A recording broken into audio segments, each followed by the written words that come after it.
Hey everyone, welcome back to another blog. तो आज की ब्लॉग की शुरुआत हो रही है मेरे रूम से। अभी बज रहे हैं सुबह के 9 और हम हो चुके हैं अभी रेडी। क्योंकि हमें जाना है अपने कोचिंग के फेयरवेल पार्टी में और 10 बजे से 10:30 बजे के बीच में हमें वहाँ एंट्री लेना है। अभी हम लोग चलते हैं और बाकी का वहाँ का प्रोग्राम आपको दिखाते हैं।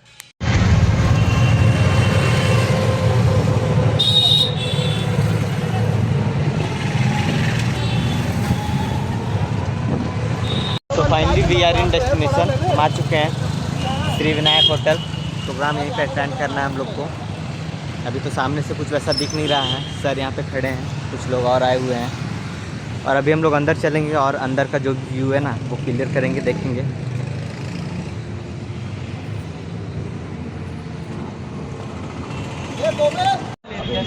सो फाइनली सब लोग एंट्री ले रहे हैं और काफ़ी बाहर भीड़ भी है। अभी सब लोग बाहर है। हम लोग का एंट्री पास अभी हम लोग चलेंगे और एंट्री लेंगे अंदर। Main gate, we are enter now.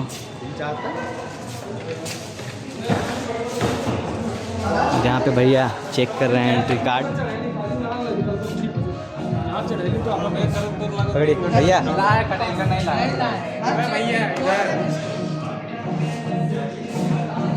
हो गया। लो भैया हैं वहाँ पे, मैनेजर हैं हमारे कोचिंग के।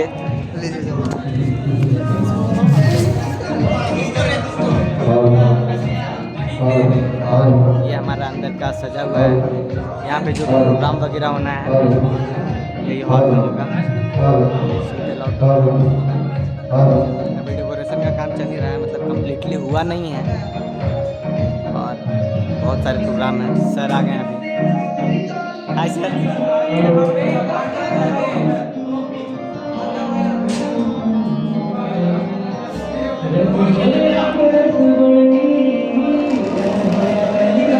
आज की हमारी एंकर है ये। और ये नाम क्या है आपका? अनुराधा रानी। और आपका? सादत।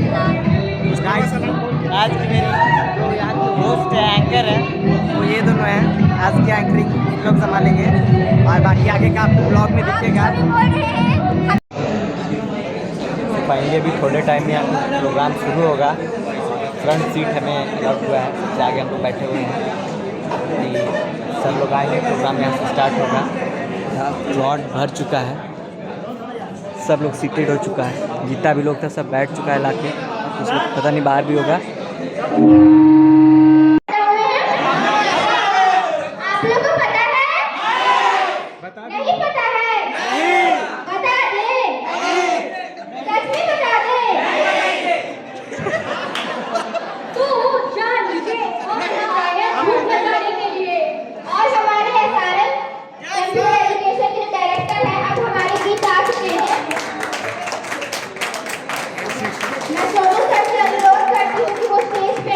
जो भी चीफ गेस्ट वगैरह थे वो आ चुके हैं और सोनू सर हमारे आगे हैं। सब ले रहे हैं।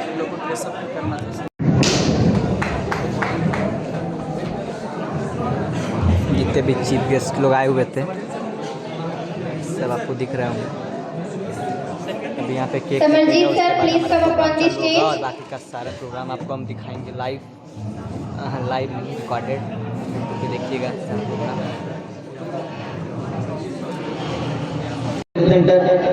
और आप सबों का हार्दिक स्वागत है कि आज इस विदाई समारोह में आज हम सब उपस्थित हुए हैं। और I would like to say that it is not a moment, it is an emotion. It is not a moment, it is an emotion.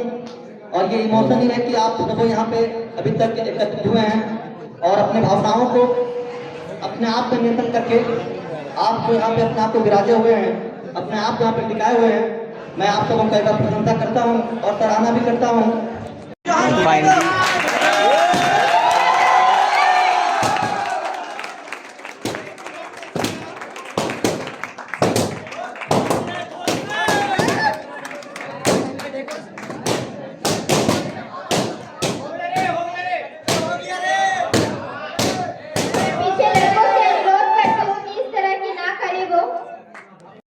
मैं बुलाना चाहूंगा स्टेज पे सबसे पहले विनोद सर और सोनू सर को। विनोद सर और सोनू सर। और साथ ही साथ वासुदेव सर भी आएंगे सर आप लोग, और बंटी सर भी आएंगे, अंजलि विनोद सर को करेंगे। उनका जोरदार ताली हो जाए सोनू सर के लिए और विनोद सर को सम्मानित ताली हो जाए विनोद सर के लिए।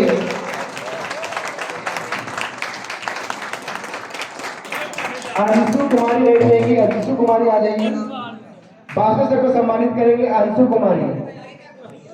सो फाइनली अब यहाँ पे वेलकम डांस शुरू होने वाला है। और हाँ, ये हॉल एक के बाद एक बहुत सारे प्रोग्राम होंगे और जितनी भी मेरी जनता है यूट्यूब पे, आप लोगों का बस एक काम है कि सारे प्रोग्राम को देखने के बाद सारे प्रोग्राम को रेट करना है कि कौन सा आपको सबसे बेस्ट लगा। मैं उसकी रील बना के फिर डालूँगा इंस्टा पे।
हेलो तालियां बजाइए।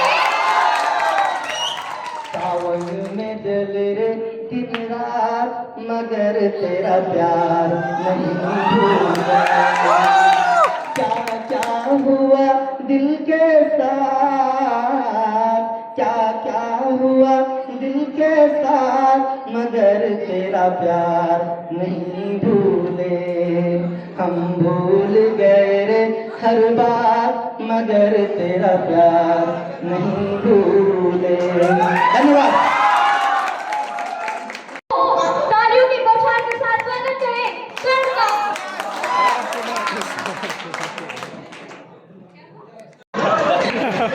तो मेरा नाम गौरव कुमार है और आज यहाँ हम लोग एकत्र हुए हैं अत्यंत हर्ष के साथ, अत्यंत उल्लास के साथ, क्योंकि आज आप लोग का फेयरवेल का फंक्शन है। तो आप लोग स्टैंड अप कॉमेडियन के बारे में कुछ जानते हैं? नहीं जानते हैं? कहीं देखे हैं? देखे हैं? ठीक है, तो आज हम दिखाएंगे आप लोगों को। ठीक है, ठीक है। तो आप लोग कपिल शर्मा को तो जानते हैं? जानते नहीं हैं? कोई बोल रहा है नहीं जानते? नहीं जानता? तो मत जान भाई, क्या जरूरत है जानने की? मत जान। राशन सरकार दे रही, कपिल शर्मा राशन नहीं दे रही। तो कुछ दिन पहले मैं कपिल शर्मा का एक वीडियो देख रहा था, उसमें वो कह रहा था कि अगर दिल का नाम कच्छा होता तो क्या होता, अगर दिल का नाम कच्छा होता तो क्या होता। तो पहले के जो पिक्चर आते थे, हम दिल दे चुके हैं, तुम कच्छा दे चुके हैं, हम आपके दिल में रहते हैं, तुम आपके कच्छे में रहते हैं, हमारा दिल आपके पास है, तुम्हारा कच्छा भी आपके पास है। तो और गाने भी थे, दिल तो पागल है तो कच्छा तो पागल है। और एक गाना और था, तुम दिल की धड़कन है। तो तुम कच्छे की धड़कन में। तो बताओ भाई, कच्छे का भी धड़कन होता है? बताओ। और एक और गाना था, बदतमीज दिल, और गाना था बदतमीज दिल, बदतमीज दिल, बदतमीज दिल, माने ना माने ना। तो क्या होता, बदतमीज कच्छा, बदतमीज कच्छा, बदतमीज कच्छा, माने ना माने ना। तो भाई बदतमीज है तो कहाँ से माने? आप लोग सरकारी नौकरी के बारे में सुने हैं कुछ?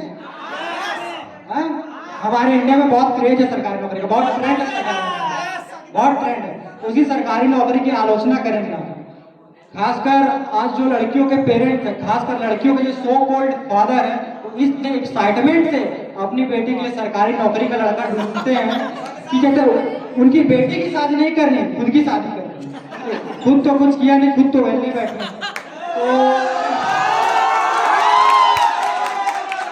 तो एक बार क्या हुआ, मेरे दूर के रिश्तेदार मेरे घर में आए थे, मेरे पिताजी से वार्तालाप चल रही थी कि उनकी बेटी के लिए भी सरकारी नौकरी का लड़का चाहिए। तो मैं भी वहां बैठा हुआ था।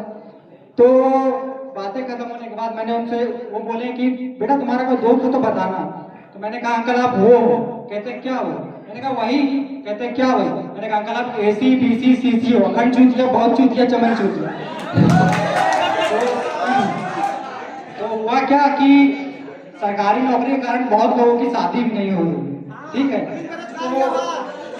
तो हुआ क्या कि 2-3 लोग बैठे हुए हैं, 3-4 लोग बैठे हुए हैं। उन्हें हमारे, आप ऋतिक रोशन को जानते हैं ना? तो ऋतिक रोशन भी वेले बैठे हुए क्योंकि उनके पास भी सरकारी नौकरी नहीं है।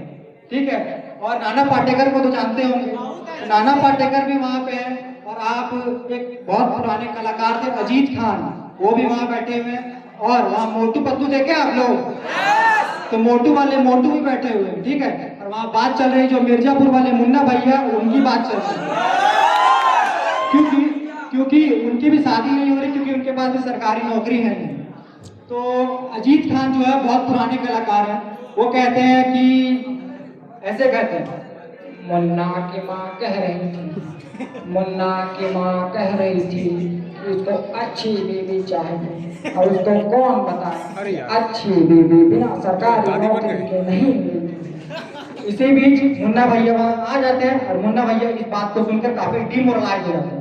तो मुन्ना भैया को मोटिवेट करते हुए मोटू कहते हैं, तो तू टेंशन लेते हो, मैं भी तो सिंगल हूँ, सिंगल रहता हूँ, ऐसे कहते हैं। तो मुन्ना भैया इस बात को सुनकर मोटू को मारते हैं चपाट साहब। मोटू साहब, इसी बीच नाना पाटेकर साहब हंस देते हैं। कैसे हंसते हैं?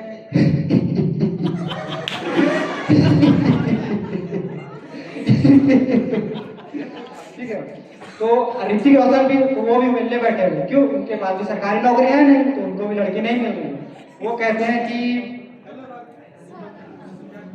कोई भी काम नहीं करता, कोई भी शादी नहीं करता, सबको छोड़ दिया, सबको छोड़ दिया।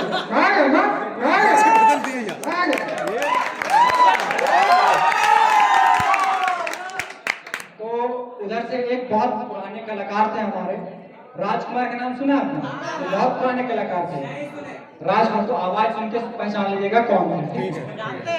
तो वो कहते हैं, ऐसे कहते हैं, हमें सरकारी नौकरी दे सके ये जमाने में दम नहीं, सरकारी नौकरी हमसे है, हम सरकारी नौकरी से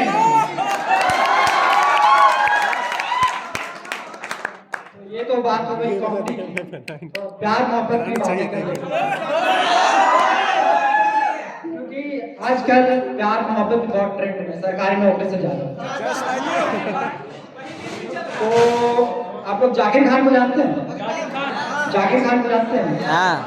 नहीं जानते तो मैं बता दूं, जाकिर खान एक स्टैंड-अप कॉमेडियन भी है, कम पोएट भी है, कम राइटर भी है, कम एक्टर भी है। ठीक है, तो आज कुछ उसकी बातें करेंगे, कुछ अपनी बातें करेंगे, क्योंकि और एक एहसास की बात करेंगे। ये एहसास की बात करेंगे कि ये एहसास खासकर लड़कों में होता है, क्योंकि लड़कियों में एहसास बिल्कुल नहीं होता। तो खासकर जब दिल टूटता है तो बहुत ज्यादा कुछ, जब दिल टूटता है तो बहुत कुछ होता है, जब प्यार होता है तो बहुत कुछ होता है, जब दिल टूटता है तो बहुत ज्यादा कुछ होता है। जब दिल टूटता है तो क्या होता है, जब प्यार होता है तो क्या होता है वो होता है। सबसे पहले जब प्यार होता है तो क्या क्या एहसास होता है, खासकर सबसे पहले जब प्यार होता है तो क्या होता है, खासकर लड़कों में, लड़कियों में एहसास तो होता नहीं। ठीक है, तो कहा है कि बताने की बात तो नहीं है पर बताने दो की क्या, बताने की बात तो नहीं है पर बताने दो की क्या, इस बेपना है तुमसे, बताने की बात तो नहीं है पर बताने दो की क्या, इस बेपना है तुमसे, एक बार जताने दो की क्या। और तुम नदी तुम पहाड़ तुम तितली तुम आसमान हो गया, और तुम नदी तुम पहाड़ तुम तितली तुम आसमान हो गया, एक डिबिया में सिंदूर रखा हुआ हमारे पास, तुम लगाने जो।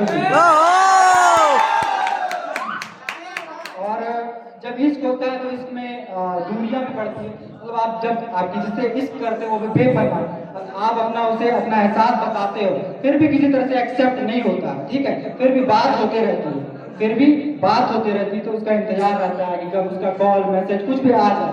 तो उस इंतजार के बारे में कुछ कहा है, कहा कि तेरी फुर्सत के इंतजार में रहता हूँ, तेरी फुर्सत के इंतजार में रहता हूँ, मैं परदेश में रहकर भी प्यार में रहता हूँ, तेरी फुर्सत के इंतजार में रहता हूँ, मैं परदेश में रहकर भी प्यार में रहता हूँ, और एक तेरी मर्जी से ही बदलेगी किस्मत मेरी, और एक तेरी मर्जी से ही बदलेगी किस्मत मेरी, और मैं जीत कर भी हार में रहता हूँ, तेरी फुर्सत के इंतजार में रहता हूँ, मैं परदेश में रहकर भी प्यार में रहता हूँ। और जब आप किसी से इश्क करते हो बेपना और दूरियां रहती है बहुत, ठीक है, आप मिल नहीं पाते, कुछ नहीं कर पाते, तो इश्क और गहरा होता है, इश्क और मजबूत होता है। इश्क प्लेटोनिक लव हो जाता है, रूहानी इश्क हो जाता है। ठीक है, रूहानी इश्क हो जाता है। उस रूहानी इश्क के बारे में कुछ कहा कि बहुत बार रूहानी इश्क अब के तो मिलना है तुमसे, बहुत बार रूहानी इश्क अब के तो मिलना है तुमसे, गजलें और कविताएं नहीं पढ़नी, छूना है तुमको, मुझे गजलें और कविताएं नहीं पढ़नी, मुझे छूना है तुमको, और मुझे तुम्हारे आंखों को बंद होते खुलते देखना, खुशबू महसूस नहीं करने, हाथ थामना तुम्हारा, और तुम जब उठ के जाने लगे तुम्हारी कलाई पकड़ के फिर से बैठा रहना, बहुत बार रूहानी सबके तो मिलना है तुमसे। और अब तो जब क्या हुआ, नहीं समझ में आया, तो नहीं समझ में आया मत समझो, क्या जरूरत है, मत समझो। तो अब जब दिल टूटता है ना, तो जब आप अपना एहसास किसी को बताते हो, खासकर लड़कियों को, तो वो लड़की कहती है कि आई लव यू, वो फला ढिमका, मतलब उसे किसी और से प्यार नहीं। तो जिस लड़के से उसे प्यार हो जाता है, जिस लड़के से उसे प्यार हो जाता है, तो उस लड़के से गुजारिश है मेरी, तो जिस लड़के से प्यार होता है उससे गुजारिश मेरी यही है, कहा कि वो जो तुम अब उसके मुख्तार को सुन लो, कि वो जो तुम अब उसके मुख्तार को सुन लो, उसे अच्छा नहीं लगता, मेरी जान के हकदार को सुन लो, मेरी जान के हकदार को सुन लो, उसे अच्छा नहीं लगता। और कि वो जो जुल्फे बिखेरे तो बिखरी ना समझना, और माथे पे आ जाए तो बेफिक्री ना समझना, कि वो जो जुल्फे बिखेरे तो बिखरी ना समझना, और अगर माथे पे आ जाए तो बेफिक्री ना समझना, दरअसल उसे ऐसे ही पसंद है, उसकी खुली जुल्फों में उसकी आज़ादी बनी। खुदा के वास्ते उसे कभी टोक न देना, उसकी आज़ादी से कभी उसे रोक न देना, क्योंकि अब मैं नहीं तुम उसके दिलदार हो तो सुन लो, उसे अच्छा नहीं लगता। अब उस लड़के से तो गुजारिश हो गई। अब क्या होता है कि उसे किसी और से प्यार हो जाता है तो खुद पे तो बहुत तकलीफ होती है, खुद को माँ कसम बहुत तकलीफ है, ठीक है। तो तकलीफ को कहा है कि भरे सावन में रेगिस्तान लगता है, भरे सावन में रेगिस्तान लगता है, ये घर खाली मकान लगता है। तो इसी के साथ मैं आप लोगों को बहुत बहुत शुभकामनाएं देना चाहता हूँ, क्योंकि आप लोग कंप्यूटर के फील्ड में बढ़िया करें। आप लोगों को सोनू